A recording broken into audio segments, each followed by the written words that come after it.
There is something that my ex told me that will never leave my brain. It is ingrained in my soul.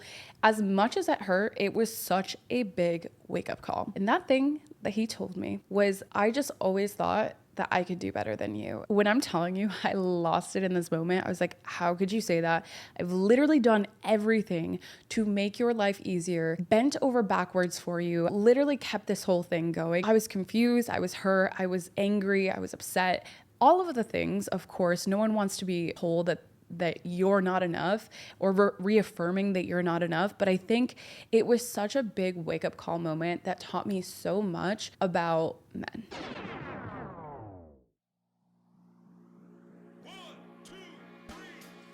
Welcome back to another episode of Way Too Wifey. I'm your host, Respectfully Gabby, and in this podcast, we talk all things dating, relationships, and of course, self-love in this modern day. And if you are new here, hi, I'm Gabby. I'm an online dating coach where I help you transform your confidence to live your best lives inside and outside of relationships. Guys, I cannot believe that it is 2025 now, and what better way to ring in the new year than to healing yourself so that you can attract the love that you actually want in your life this year. No more situationships, no more doubting where you stand, no more falling into these unfulfilling patterns that leave you feeling stuck. If you are ready to take that next step in your life, my 8-week transformation program may be exactly what you need to get started. What makes this program unique is that it's backed by science-based strategies along with subconscious programming to help you break free from the relationship sabotage. With one-on-one direct support from me, we will work together to help rewire and reframe your thoughts to help you feel like you are enough so that you can attract and manifest the relationship that you actually want in your life without self-sabotaging. So if you are ready to get started attracting better today, hit the link in my bio and book a discovery call with me. Also, if you guys have been here for quite some time, please do not forget to leave a rating, either a 5-star rating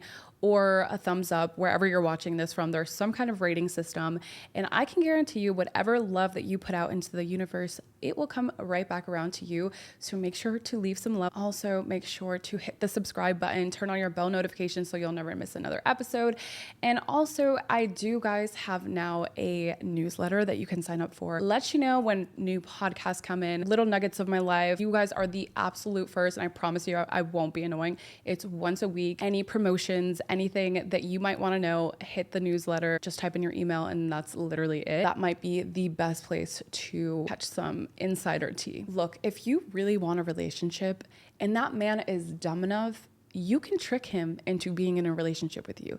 I did that for my last, basically, the only 2 relationships that I've had. I talked this man into being with me. I was basically like, we're going to end up being together anyway. We might as well just do this now. Like, we might as well we're boyfriend, girlfriend now. And he's like, yeah, okay, I get it. Sure. But 9 times out of 10, that man will never fully be satisfied because you've never allowed him to make that choice for himself. You made it for him. And now he's questioning in the back of his mind, is this right for me? Did I make the right decision? And you will never know unless you fall back and let him make that decision for himself. The thing is, when there's a lopsided relationship and one person is way more excited about the relationship than the other, that other person who's less excited about the relationship is always going to question whether or not they made the right decision of being with you, whether or not they can do better, whether or not there's someone out there that's better fit for them. They're always going to be unsure about you. And I think the thing is, when you're the one who's more excited about the relationship and you're pushing it forward and you really want to make it work, you're with this person who doesn't believe that you're good enough for them. So internally, especially if you have the core wound that you're not good enough, you're going to end up being with this person to reaffirm your subconscious beliefs about yourself that you aren't good enough. The best thing that you can do is allow the man to choose you. I'm not saying wait around to be chosen. Absolutely not, because you have to show interest too. You have to want the person. You need that person to be sure about you, or you're going to be on edge, hoping that that person feels the same about you, hoping that you're good enough for that person, hoping that this person actually likes you. You're never going to know if that person actually likes you until you give them the space to decide whether or not they like you. And the space meaning, okay, maybe you're not the one texting them all the time. Maybe you're not the one always making plans with them. Maybe you're not the one always showing up for them. Allow them the space to show you that they actually want you. I think that is the one thing that I did not do in my past relationships years ago, was allowing them to show me that they actually wanted me. That is the only way that you're gonna know if that person is truly about you, or if they're just about you because you're what's in front of them and you're convenient and you make their life easier. Do they like you because you're consistent and you're right in front of them, or do they actually like you? The only way, again, that you're going to be able to find out is if you give them the space to show up for you. Don't always be the one putting in effort. My whole podcast is way too wifey. When you are being way too wifey, when you are showing up for them constantly and you're always in their face and you're always the one pushing things along, that person's going to fall back. Why is this person bending over backwards for me? They're going to lose respect for you because you're always the one doing everything for them, but you're only with them. Revalidate the thoughts that you have about yourself of not being enough. Look, I used to be so far in my masculine energy that I loved being in control. I loved leading. I love this false sense of control that I felt like I had by always being the one to approach men, always being the one to show up for them and show that I was interested and get the things going and make all the date plans and do all the things, because I felt like it was giving me this sense of control. But what I was actually doing is teaching that person that they don't have to do much to maintain this relationship, because I'm bending over backwards for them. I'm doing all the things to make their lives easier when they don't really have to do that much for me. Just know that you teach people how to treat you. When I realized that while I was always being the one to approach people, and it felt like I was giving myself this sense of confidence and happiness, I also felt like I was attracting the type of men who were giving me the bare minimum, who wanted to go 50-50, the type of men who were never actually that sure about me. And men so far in their feminine, they always felt like they were the prize. If you want to change the dynamic to have them think that you are the prize and have yourself feel like you are the prize in the relationship, you have to fall back and allow the man to lead. I had such a wake-up call this past couple of weeks because I went to like a little hookah lounge with my friend. And as we were sitting there, I was having my little hookah, hanging out. All the daddies were all around. There was this one guy in particular that I was like kind of interested in, right? He was sitting not too far away. She had someone that she was also interested in that was like sitting at a different table. But her guy had sent the waiter a number on a piece of paper on a receipt and gave it to her. And I was like, oh my God, such a good idea. I want to do that. And I told the waiter, and the thing is with Dubai, especially with like Middle Eastern culture, is that allow the man to be the man, okay? It's given me such a reminder and a wake-up call. There's certain places here that you're not really allowed to approach women, so they go through indirect ways of approaching them. Putting his number down on the receipt and then giving it to my friend, I was like, wow, I want to do that. And so as we were making eye contact, I was like, okay, well, we're about to leave. Like, what do? I can't just go up and talk to him.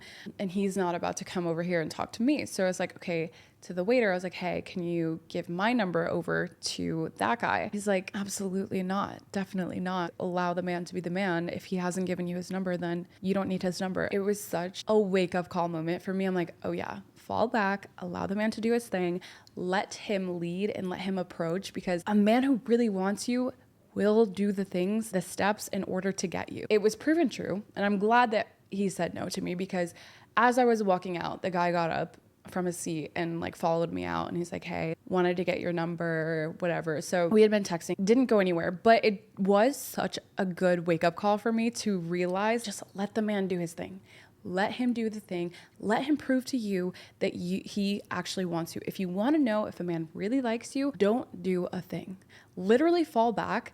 Allow him to show up for you. Once you realize that men are a net negative in our lives, the very least that they can do is to make our lives easier. So if they're not approaching, if they're not doing all the things, if they're not showing up for you, I can almost guarantee you the rest of your life, he's going to drain you, because we naturally, as women, make men's life easier. There is science behind this, that they literally take years off of our lives. Married women who are in heterosexual relationships are much more likely to be stressed out, to have poor health. You know what men have in women relationships is they have longer lifestyles. They're happier than their unmarried peers. Everything going for them. Their lives become excessively easier. Know that as a man comes into your life, if he's not providing any value, if he's not showing up and proving to you that he wants to be there, let him go. Let him go.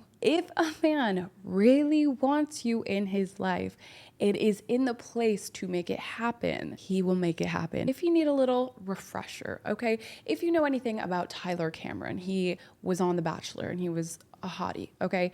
He had the opportunity to go out with Gigi Hadid. Gigi Hadid.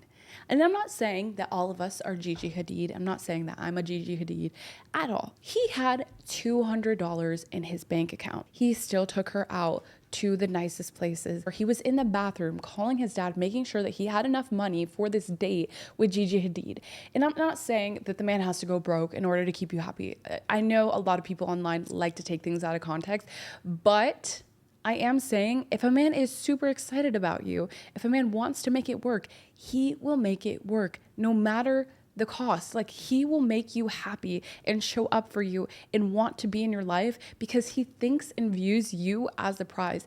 And if you want to know if he actually views you as a prize, take a step back and figure it out. You will know exactly then if this man really likes you. And not only that, but another story of David Beckham literally took a private plane in his in-between time for literally 30 minutes to go see Victoria Beckham in the short time frame that they had because she was on tour and he was in football and they were trying to make things work. He literally took a private plane just to see her for 30 minutes. If a man really wanted to make it work, he will make it work. He will make the time, he will make the space for you in his life if he's serious about you, because you don't chase. This year is falling back. We're no longer chasing. We're no longer in our masculine energy this year. We're falling back and attracting the types of people who want to show up for us in our lives. The thing is, the man has to feel like he won you. Like, he has to feel like he put in work in order to get you. So if you make it too easy for him, if you are constantly saying yes to everything that he wants to do, and you're showing up for him and you're texting him all the time, giving him all of your time, energy, attention, affection, emotional being, if you make it that easy for him, he's never going to fully respect you. He's never going to fully think that he's won something because you made it very obvious that you would do literally anything for him. You would bend over backwards for this man. Stop making it so easy, because the second you make it so easy for them, they start to question it.